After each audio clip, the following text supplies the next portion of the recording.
সহ্য করার মতো তো জিনিসটা রে মুমিন, কেমনে তোমাকে বুঝাই? হাজী এমদাদুল্লাহ মুহাজির মক্কি এই রাস্তার একজন মুরব্বী রশিদ আহমদ গাঙ্গুহি রহমাতুল্লাহ আলাইহি জিজ্ঞেস করলেন, হযরত আপনি পাও সোজা করে কখনো ঘুমান না, বসেন না, বাঁকা করে রাখেন কেন? হাজী এমদাদুল্লাহ বলেন, রশিদ আহমদ আমি ইয়াকিনের দরওয়াজায় এমন ভাবে চলে গেলাম, মুজাহাদা মুরাকাবা মুশাহাদার মধ্যে এমন ভাবে ঢুকলাম, ওরে আমি আল্লাহর সাধনা করতে করতে করতে করতে এমন একটা দরওয়াজায় আসলাম, আমি যেদিকেই পাওটা খুলতে চাই ওদিকেই দেখি আমার মাওলার নূরের তাজাল্লি আর কুদরত। আমি আমার পাওটা খোলার জন্য যত চেষ্টা করি পারি না। আবার বেয়াদবি হয়ে যায় নাকি এই ভয় আমি নিয়ে বসে আছি, ভয়, বেয়াদবির ভয়। কারণ বেয়াদব আল্লাহর রহমত থেকে বঞ্চিত হয়ে যায়।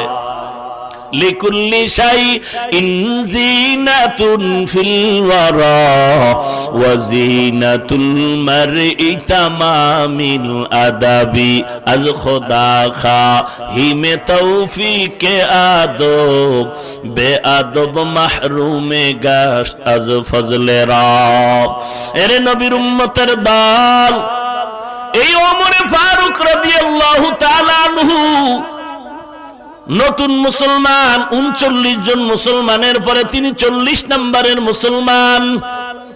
একদিন তিনি খাব্বাব রাদিয়াল্লাহু তাআলা আনহুকে ডেকে বললেন, ও খাব্বাব, বলো ইসলাম কবুলের জন্য কি পরিমাণ কষ্ট তুমি সহ্য করেছো? খাব্বাব বলে, খলিফাতুল মুসলিমিন আপনি বলেন। বলে, আমি বাহাদুরের সাথে কালেমা পড়েছি, আমার কোনো কষ্ট হয় নাই। খাব্বাব বলে, তো আমারটা শুনবেন? বলে, হ্যাঁ বলো। খাব্বাব চোখের পানি ছেড়ে কান্না শুরু করলেন। জিহ্বাটা বের করে দিয়েছে। ওমর তাকায় দেখে জিহ্বার মাঝখানে একটা গোশতের আলাদা টুকরা টিউমারের মতো। ওমর দেখা বলে, কতদিন তোমার টিউমার হয়েছে? খাব্বাব চোখের পানি ছেড়ে বলেন, না না, আল্লাহর কসম আমার জীবনে কোনোদিন টিউমার হয় নাই। তাহলে জিহ্বার মাঝখানে কেন গোশতের আলাদা টুকরা দেখা যায়? খাব্বাব চোখের পানি ছেড়ে বলেন, খলিফাতুল মুসলিমিন, আমি আমার পয়গম্বরের হাতে কালেমা পড়িয়া মুসলমান হওয়ার অপরাধের কারণে আমার বংশের বেদিন বেঈমানেরা আমি খাব্বাবের হাতে পায়ে রশি লাগাইয়া ওই পাহাড়ে নিয়ে গাছের তাজা কাটা দিয়া আমার জিহ্বাটা বের করে একবার জিহ্বার মধ্যে কাটা ঢুকাইছে আর বের করেছে, আর বলেছে, খাব্বাব মুহাম্মদের কালেমা ছেড়ে দাও, ছেড়ে দাও। ওই কাটার আঘাতে আঘাতে আমার জিহ্বায় গোশতের টুকরা বেড়ে গেল। আমার দুনিয়াতে আসার পরে কোনোদিন আমার টিউমার হয় নাই। ওমর চোখের পানি ছেড়ে কান্না করে বলেন, খাব্বাব, মনে হয় জানো ইসলামের ক্ষেত্রে কবুলিয়াতের দরজায় তুমি আমার থেকে অনেক আগায় আছো। এত কষ্টের বিনিময়ে তুমি কালেমা ছাড়ো নাই। এই পরিমাণ কষ্টের 100 ভাগের 1 ভাগ আমি ওমরের তো হলো না। এরে নবীর উম্মত, খাব্বাব বলে, শুধু এখানেই শেষ না। পিঠের জামাটা উঠাইয়া বলে, তাকায় দেখেন আমার পিঠের হালাত। ওমর তাকায় দেখে পিঠের মধ্যে গোশত নাই, হাড্ডির মধ্যে কালো কালো দাগ। ওমর বলে, রে খাব্বাব, কতদিন কুষ্ঠ রোগে ভুগছো? খাব্বাব চোখের পানি ছেড়ে কান্না করে, জীবনে আমার কোনোদিন কুষ্ঠ রোগ হয় নাই। তাহলে তোমার পিঠে কেন গোশত নাই, হাড্ডির মধ্যে কালো কালো কেন দাগ? খাব্বাব বলে, আমি কালেমা পড়ার অপরাধের কারণে আমার বংশের বেদিনার বেঈমানেরা আমাকে হাতে পায়ে রশি লাগাইয়া আগুনের জ্বলন্ত কয়লা সাজাইয়া আমি খাব্বাবের গায়ের জামা কাপড় খুলিয়া ওই জ্বলন্ত আগুনের কয়লার উপরে আমি খাব্বাবের চিৎভাবে শোয়াইয়া আমার বুকের উপরে পাথর চাপা দিয়া বেত্রাঘাত করেছে। আর বলেছে, খাব্বাব কালেমা ছাড়বি কিনা বল। ওরে খলিফাতুল মুসলিমের আগুনে আমার গোশতগুলো পুড়িয়ে গেছে, আমি নিজ কানে আওয়াজ শুনেছি। আমি আসমানের মালিকের ডাকিয়া বলছি, ও দয়ার মালিক, দুনিয়াতে আজকে খাব্বাবের আগুনে জ্বালায় আমার কোনো কষ্ট লাগে না রে আল্লাহ, তুমি আমাকে ধৈর্য ধারণের তৌফিক দাও। তারপর তোমার কুদরতের কাছে আমার আরজি, হাসরের দিন যেন জাহান্নামের আগুনে জ্বলতে না হয়, কারণ কিয়ামতের ময়দান এমন ভয়ঙ্কর, সূর্যের তাপে বেঈমান গুনাহগারের মাথার মগজগুলো টাস টাস করে ফেটে যাবে।